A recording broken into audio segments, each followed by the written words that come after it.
Oni-san, watashi beli kroto super. Buat perkutut watashi yang kawaii. Sama sekalian ulernya ya, 5.000 aja. Arigato nge. Assalamualaikum warahmatullahi wabarakatuh. Halo teman-teman, makasih udah klik video Claramore di kanal YouTube ini. Aku pengen ngomongin apapun yang pengen tak omongin, baik itu misteri, biografi, fenomena, ekonomi, kisah, maupun tragedi. Dan hari ini aku akan membahas tentang fenomena wibu yang banyak berseliweran di internet. Apa sih mereka itu? Siapakah mereka? Dan bagaimana sejarah hadirnya mereka di dunia yang fana ini? Yuk kita telisik keseluruhannya secara lengkap. Jadi stay tune dan tonton video ini sampai habis ya.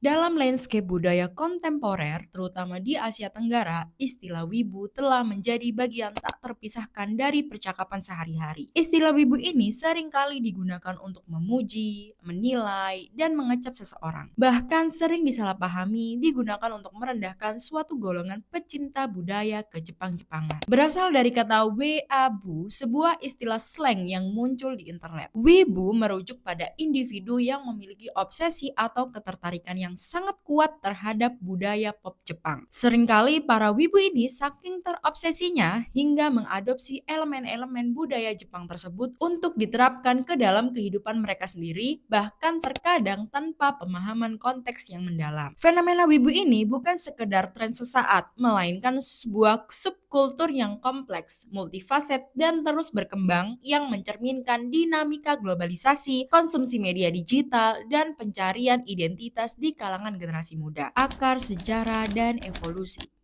Ketertarikan terhadap budaya Jepang bukanlah hal yang baru nih di Indonesia. Sejak era 1980-an dan 1990-an, film anim seperti Doraemon, Senseiya, Dragon Ball, dan Sailor Moon ini telah merambah layar televisi nasional, memperkenalkan jutaan anak-anak pada estetika dan narasi Jepang.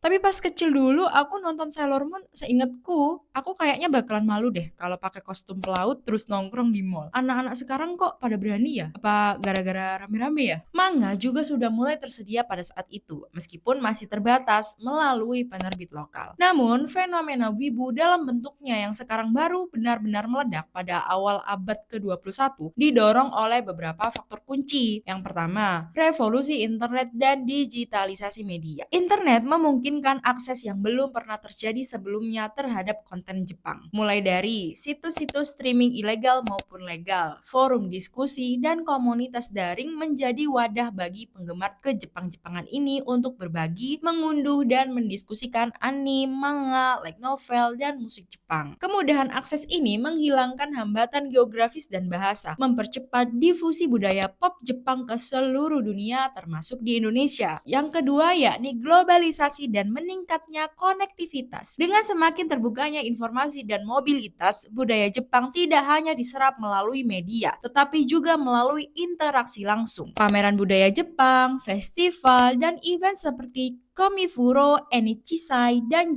Japan Matsuri menjadi ajang berkumpulnya para penggemar, memperkuat rasa komunitas dan memberikan ruang bagi ekspresi identitas mereka. Penting juga untuk membedakan antara wibu dan otaku nih ya. Istilah otaku berasal dari Jepang dan awalnya merujuk pada seseorang yang memiliki minat mendalam terhadap suatu hobi, seringkali hingga tingkat obsesi dan cenderung asosial. Di Jepang, istilah ini masih membawa konotasi yang negatif. Sementara itu, weabu yang kemudian kita kenal sebagai wibu ini muncul dari barat sebagai istilah yang lebih spesifik untuk warga non-Jepang yang terobsesi dengan budaya Jepang dan seringkali mengidealkan atau bahkan mengklaim superioritas budaya Jepang di atas budaya mereka sendiri. Di Indonesia, wibu cenderung menjadi istilah umum untuk penggemar budaya pop Jepang, meskipun beberapa kali disematkan dengan konotasi negatif yang mirip dengan otaku di Jepang, yaitu asosial, terisolasi, atau tidak realistis. Nonton anime punya waifu nggak? Punya. Jadi nama waifu saya tuh Futabario.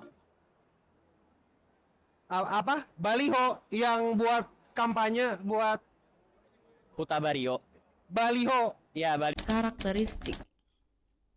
Fenomena wibu dapat diamati melalui berbagai karakteristik yang mencakup konsumsi media, bahasa, gaya hidup, dan interaksi sosial. Yang pertama yakni dari konsumsi media yang intensif. Ini adalah inti dari fenomena wibu. Individu wibu seringkali menghabiskan sebagian besar waktu luang mereka untuk menonton anime, bahkan seringkali puluhan judul per musim, membaca manga, light novel, atau visual novel. Mereka juga mengikuti perkembangan industri musik Jepang atau J-pop, J-rock, anisong, dan bermain video game Jepang. Koleksi merchandise seperti figurin, poster, dakimakura atau bantal peluk karakter, dan pakaian bertema anime, manga juga menjadi bagian penting dari identitas mereka. Yang kedua yakni adopsi elemen bahasa. Penggunaan frasa, kata, atau honorific Jepang dalam percakapan sehari-hari adalah ciri khas. Kata-kata seperti kawaii itu yang artinya lucu, sugoi yang artinya hebat, arigato yang artinya terima kasih, senpai yang artinya kakak kelas atau senior, kohai adik kelas atau junior, atau des yaitu akhiran dari sebuah kalimat sering diselipkan, terkadang tanpa pemahaman tata bahasa yang benar yang bisa menjadi sumber ejekan terhadap para wibu. Contoh nih ya, Oni-san, watashi beli kroto super, buat perkutut watashi yang kawaii. Sama sekalian ulernya ya 5.000 aja, arigato nge. Itu bakal diolok-olok tuh kalau ngomongnya kayak gitu. Yang ketiga yakni pengaruh gaya dan estetika. Estetika anime dan manga serta gaya busana jalanan Jepang atau Harajuku fashion atau yang kita kenal juga cosplay seringkali mempengaruhi pilihan pakaian dan penampilan para wibu. Cosplay di mana penggemar berdandan sebagai karakter favorit mereka adalah bentuk ekspresi yang populer dan sering ditampilkan di event-event ke Jepang-Jepangan. Yang selanjutnya yakni keterlibatan dalam komunitas daring dan luring. Wibu seringkali aktif dalam komunitas daring seperti forum, grup media sosial, atau server Discord yang didedikasikan untuk anime dan juga manga. Di dunia nyata, mereka berkumpul di event, festival budaya Jepang, atau acara meet up penggemar. Komunitas ini menyediakan ruang aman bagi mereka untuk berbagi minat, mendiskusikan teori, dan di dalam komunitas ini juga mereka merasa diterima. Selanjutnya, perilaku kreatif dan partisipatif. Banyak para wibu tidak hanya menjadi konsumen pasif tetapi juga produsen konten. Mereka memulai fanfiction, fan art, doujinshi atau komik buatan penggemar atau bahkan mengembangkan game indie yang terinspirasi dari gaya Jepang.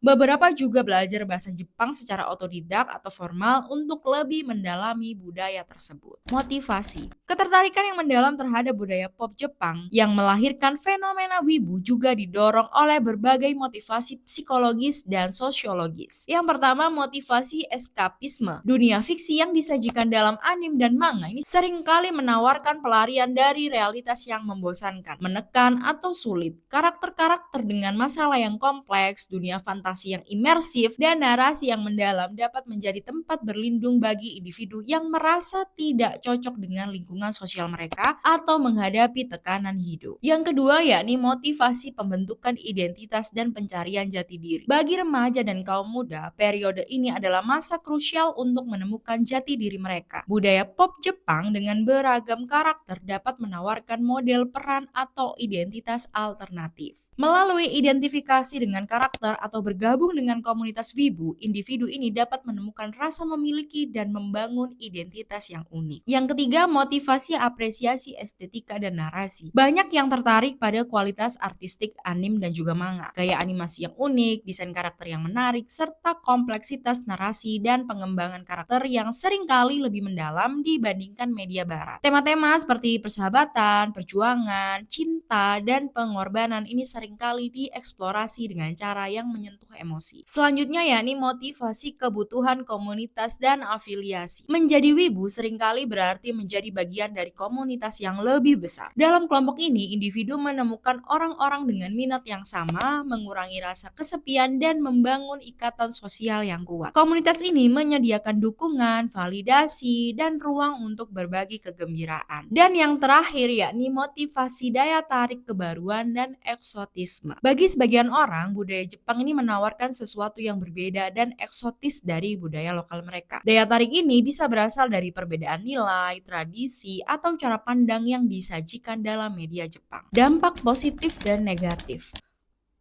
Fenomena wibu juga memiliki dampak yang luas, baik positif maupun negatif. Dampak positifnya yaitu antara lain, yang pertama, jembatan antar budaya. Wibu ini berfungsi sebagai jembatan penting dalam pertukaran budaya antara Jepang dan negara-negara lain, termasuk Indonesia. Mereka menjadi agen difusi budaya, memperkenalkan elemen-elemen Jepang kepada teman dan keluarga mereka. Ya, jadi nggak salah, di Trenggalek pernah nemuin nakama makan pecel lauk takoyaki. Sangat menjembatani budaya. Stimulus ekonomi. Minat wibu telah memicu pertumbuhan industri kreatif lokal, penerbit manga lokal, toko merchandise anime, penyelenggara event, dan seniman fan art lokal ini semuanya mendapatkan manfaat dari basis penggemar ini. Ini menciptakan lapangan kerja dan peluang bisnis yang sangat besar. Dampak positif lainnya yakni pengembangan keterampilan. Banyak wibu yang termotivasi untuk belajar bahasa Jepang, menggambar, menulis, atau bahkan membuat cosplay yang rumit. Keterampilan ini dapat menjadi aset berharga dalam kehidupan pribadi dan profesional mereka. Selanjutnya, dampak positif lainnya yakni pembentukan komunitas yang kuat. Komunitas wibu menyediakan ruang inklusif bagi individu yang mungkin merasa terpinggirkan di lingkungan lain. Mereka menemukan dukungan emosional, persahabatan, dan rasa memiliki. Peningkatan kreativitas dan imajinasi. Paparan terhadap berbagai genre dan narasi dalam anime, manga dapat merangsang imajinasi dan kreativitas, mendorong individu untuk berpikir di luar kotak dan mengeksplorasi ide-ide baru. Dampak negatif. Yang pertama ada stigma sosial. Seperti yang telah dibahas, stereotip negatif dapat menyebabkan wibu ini menghadapi ejekan, diskriminasi, dan kesulitan dalam berinteraksi sosial di luar komunitas mereka. Dampak negatif yang pertama yakni potensi obsesi tidak sehat. Pada kasus ekstrim, minat yang awalnya sehat dapat berubah menjadi obsesi yang mengganggu kehidupan sehari-hari, menyebabkan pengabaian tanggung jawab, isolasi sosial, atau masalah finansial akibat pembelian merchandise yang berlebihan. Dampak negatif yang kedua yakni idealisme yang berlebihan. Beberapa wibu mungkin mengidealkan budaya Jepang secara berlebihan, mengabaikan aspek-aspek negatif atau kompleksitasnya, dan bahkan meremehkan budaya mereka sendiri. Ini dapat menyebabkan pandangan yang tidak realistis tentang budaya Jepang. Persepsi dan stereotip negatif. Meskipun fenomena wibu ini adalah manifestasi dari minat budaya yang sah, ia seringkali dikelilingi oleh persepsi negatif dan stereotip yang merugikan, terutama di Indonesia. Contoh stereotip tentang wibu yang ada di Indonesia, yakni stereotip bau bawang ya. Ini adalah salah satu stereotip nyata paling umum dan merendahkan di Indonesia. Saya sendiri tidak terlalu setuju dengan stereotip ini karena tak kenal maka tak sayang kan? Atau mungkin memang saya ketemunya dengan wibu-wibu yang harum ya. Istilah bau bawang ini digunakan untuk menyiratkan bahwa wibu adalah individu yang tidak menjaga kebersihan diri, jarang mandi, dan memiliki bau badan yang tidak sedap. Stereotip ini seringkali digunakan untuk mengolok-olok dan mengasingkan wibu dari lingkungan sosial. Padahal mungkin mereka bau channel nomor 5 atau bau kentang rebus, asosial dan tidak realistis. Wibu sering digambarkan sebagai individu yang terisolasi, menghabiskan terlalu banyak waktu di depan layar, dan kurang memiliki keterampilan sosial. Mereka juga dituduh hidup dalam dunia fantasi, tidak mampu menghadapi kenyataan, dan memiliki ekspektasi yang tidak realistis terhadap hubungan atau kehidupan. Wibu sering dicap kekanak-kanakan dan tidak dewasa, bahkan jika mereka sudah dewasa secara fisik. Ada kekhawatiran bahwa minat wibu dapat berkembang menjadi obsesi yang tidak sehat, mengganggu kehidupan akademik, profesional, atau pribadi mereka. Meskipun ini hanya bisa terjadi pada kasus ekstrim, generalisasi ini mengabaikan mayoritas wibu yang memiliki minat yang sehat dan seimbang. Persepsi negatif ini seringkali diperkuat oleh media sosial dan komedi yang cenderung menyoroti aspek-aspek ekstrim atau stereotypical dari fenomena wibu untuk tujuan hiburan tanpa memberikan nuansa atau konteks yang lebih dalam. Kalau waifumu dihina gimana? Sebenarnya gue nggak apa-apa kalau waifu gue dihina, tapi gue lebih prefer pendiam. Oh, jadi diam, nggak mau cari rusuh ha? Kamu tadi rusuh gue orangnya no enemies. Nuansa dan keberagaman.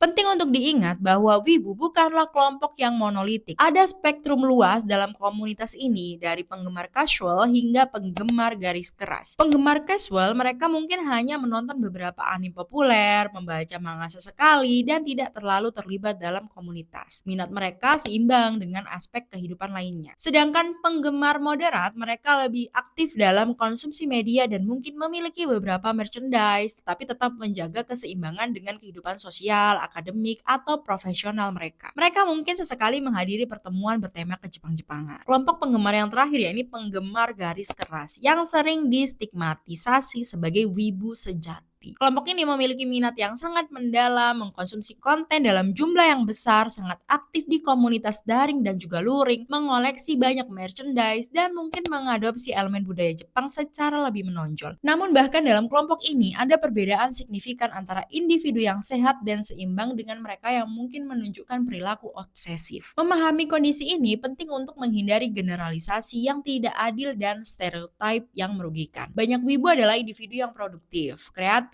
dan memiliki kehidupan sosial yang aktif di luar minat mereka pada budaya Jepang. Kesimpulan, fenomena wibu adalah cerminan kompleks dari bagaimana globalisasi dan era digital telah mengubah cara kita berinteraksi dengan budaya asing. Lebih dari sekedar label atau stereotype, wibu adalah subkultur yang dinamis, didorong oleh berbagai motivasi psikologis seperti pencarian identitas, kebutuhan akan komunitas, dan apresiasi estetika. Meskipun sering menghadapi stigma sosial dan kesalahpahaman, komunitas ini juga berperan sebagai jembatan budaya, pendorong ekonomi kreatif, dan wadah bagi pengembangan keterampilan serta ekspresi diri. Penting bagi masyarakat untuk bergerak melampaui stereotip dangkal dan memahami keberagaman serta kompleksitas di balik fenomena wibu. Seperti subkultur lainnya, ada spektrum perilaku dari yang sehat hingga yang berpotensi tidak adap. Alih-alih merendahkan, pendekatan yang lebih konstruktif adalah dengan mengakui nilai-nilai positif yang dapat muncul dari minat ini, mulai dari kreativitas, pembelajaran bahasa, hingga pembentukan komunitas yang mendukung serta mendorong keseimbangan dan kesehatan mental di antara para penggemar. Fenomena wibu pada akhirnya adalah bukti bahwa budaya pop memiliki kekuatan luar biasa untuk membentuk identitas, membangun koneksi, dan memperkaya kehidupan individu di seluruh dunia. Kalau misalnya Futabario diolok-olok, perasaan lu gimana? Gua akan bom rumah mereka di hari Sabtu. Nah, seperti itu guys, kira-kira asal muasal fenomena hadirnya wibu. Kalau kalian suka videonya, jangan lupa klik tombol like, bantu share video ini ke teman, sahabat, keluarga, pacar, atau tetangga kalian. Yuk tulis komen di bawah, isi dengan saran, kritik, maupun ide untuk video-videoku selanjutnya. Dan yang paling penting, subscribe untuk bantu aku membangun kanal video yang lebih baik. Aku Clara Moore, sampai jumpa!